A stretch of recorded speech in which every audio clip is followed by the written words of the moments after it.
Guys, কেমন আছো তোমরা সবাই? আমি তো আজকে ছোট্ট একটা মিনি ব্লগ নিয়ে চলে এসেছি।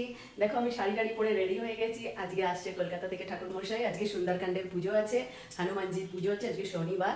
তো হোম যজ্ঞ সবকিছু হবে, তোমাদের সাথে সবকিছু শেয়ার করব। চলো এখন রেডি করব সবকিছু, সেগুলো দেখাবো। গাইস এখন আমি এই মন্দিরটাতে ঠাকুরকে বসাবো। হনুমানজিকে এখানে বসিয়ে দিয়েছি। তো ঠাকুর মশাই এসে জোগাড় করবে। সন্ধ্যে আমার দেখানো হয়ে গেছে, ঠাকুর মশাই এসে পুজো সবকিছু জোগাড় করবে। আমি এখন প্রদীপগুলো রেডি করছি, কেননা ঠাকুরমশাই এসেই তো পুজোয় বসবেন। তো আমি এগুলো রেডি করে নিচ্ছি। ঠাকুর বসেই গেছে, আর এই ঘটগুলো দ্বার ঘট, এগুলো বাইরে বসবে। আমাদের পুজোর এবার ফাইনালি জোগাড় হয়ে গেছে একদম এখানে। এবার পুজো শুরু হবে আমাদের। এখানে হোমের ট্রে সাজানো হচ্ছে, হোম হবে বলে। পুজো এখানে হয়ে গেছে কমপ্লিট, বাট হোমটা হবে আর আরতি হবে। কৃষ্ণদা কি করছো? কাঠগুলো টুকরো করছে কৃষ্ণদা।